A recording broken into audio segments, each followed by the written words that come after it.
I want you to think about the last time something terrible happened and you felt absolutely nothing. You knew you should be crying. You knew you should be angry.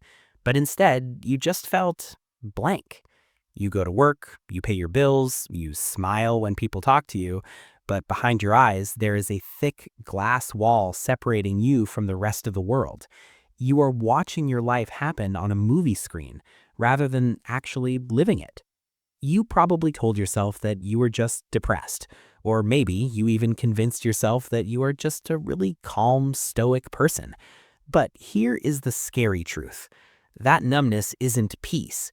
It is actually the most violent reaction your nervous system is capable of. You are not numb because you don't care. You are numb because your body thinks you are about to die. There is a specific biological switch that has been flipped in your brain, called dorsal vagal shutdown. It is an ancient, primitive survival mechanism, and right now, your nervous system is pulling the emergency brake so hard that it has severed your connection to reality. In this video, we are going to dissect the biology of emotional blunting. We are going to explain why you feel like a ghost in your own life, why talk therapy might actually be making it worse, and how to finally turn the engine back on without blowing a fuse.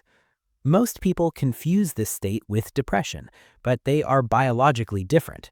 Depression is usually a lack of fuel, but what you are experiencing is something much more complex called functional freeze. This is the state of being tired but wired. You might still be going to work, answering emails, and making dinner, but you are doing it mechanically. You are a high-functioning robot. You are moving, but you are not inhabiting your body. Here's what is happening under the hood. Imagine your nervous system is a car. Anxiety or panic is like slamming your foot on the gas pedal. That is your sympathetic nervous system revving up to fight or flee. True relaxation is taking your foot off the gas and coasting. But in this state, your brain has perceived a threat that is so overwhelming and so inescapable that it has slammed on the emergency brake while your foot is still flooring the gas pedal. You have massive amounts of survival energy trapped inside you, screaming to get out, but the dorsal vagal system has clamped down to immobilize you. You are burning out your engine while standing still. And this explains the difference between feeling sad and feeling empty. Sadness is an active emotion. It is painful. It is loud. It is a song played in a minor key. But numbness? Numbness is not a song. Numbness is the radio being unplugged. It is a complete metabolic shutdown. Your body has entered a state of hibernation to conserve energy because it believes it is not safe to be alive right now. You cannot feel joy because the same biological pathway that allows you to feel pain is the one that allows you to feel pleasure. When you shut down one, you shut down both. So, how did you get here? This response is rarely a choice. It is usually the result of something called learned helplessness. Somewhere in your past, whether it was a chaotic childhood or a toxic relationship, your nervous system learned a brutal lesson. It learned that fighting back makes it worse and running away is impossible. When the brain realizes that active defense is futile, it switches to the involuntary defeat strategy. It is the biological equivalent of playing dead. This leads to a phenomenon known as depersonalization. You might feel like you're floating above your body, or that your hands don't quite look like your hands. This isn't madness, it is a brilliant survival strategy.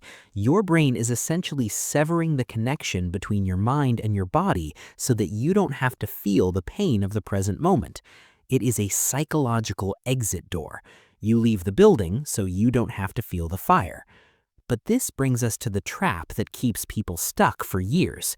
You have probably tried to talk yourself out of this. You have tried to analyze your feelings or force yourself to be happy. And when that fails, you feel even more broken. But here's the revelation. You cannot think your way out of a problem that is not happening in your thinking brain.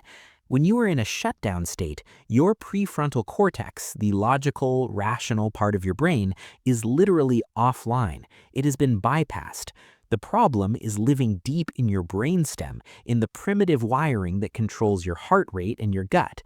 This is why traditional talk therapy often fails for this specific issue. You are trying to use logic to negotiate with a survival reflex, and your survival reflex does not speak English. It speaks sensation.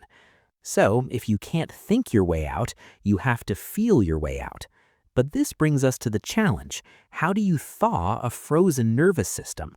The biggest mistake people make is trying to force a breakthrough. You watch sad movies hoping to cry. You try to scream into a pillow. You try to shock your system back to life. But if you force a frozen system to explode, you do not get healing. You get re-traumatization. Your body shuts down because it felt overwhelmed. If you try to force intense emotion, you are just confirming to your nervous system that it was right to hide. The real solution is counterintuitive. It is not about a big cathartic release. It is about something somatic therapists call titration. Think of a frozen pipe. If you pour boiling water on it, it cracks. You have to warm it up degree by degree. Here is the somatic protocol to safely lift the brake. First, you need to master pendulation. This is the art of moving your attention back and forth. I want you to focus on the part of your body that feels numb. Maybe it's your chest. Acknowledge it. Then immediately shift your focus to a part of your body that feels neutral or grounded, like your big toe or your elbow. Then go back to the numbness, then back to the toe. This swinging motion teaches your nervous system that it is not stuck. It shows your brain that you can visit the distress and then leave it. You are building an exit ramp for your anxiety. Second, you must hack the vagus nerve directly. Since your dorsal vagal nerve is clamping down, you need to stimulate the ventral vagal nerve to counteract it. The fastest way to do this is through vibration. It's called vocal toning. When you are alone, take a deep breath and let out a low, rumbling hum, like the sound of a foghorn. Ooh. This is not some mystical chant. It is physics. The vagus nerve passes right through your vocal cords and your diaphragm.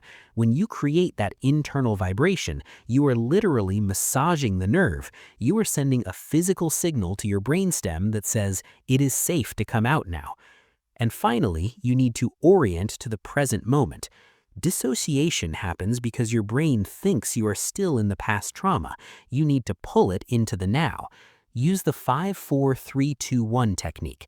Stop what you are doing, name 5 things you can see, 4 things you can touch, 3 things you can hear. This forces your prefrontal cortex to come back online. It bridges the gap between your disconnected mind and your physical reality. Look, I know living behind that glass wall feels safe. It protects you from pain. But it also protects you from joy. It protects you from love. It protects you from life. Your body didn't shut down because it hates you. It shut down because it was trying to save you. It did its job. But the war is over. You do not need to be a soldier anymore. You can just be a human. So, take a breath, feel your feet on the floor, and slowly, drop by drop, welcome yourself back home.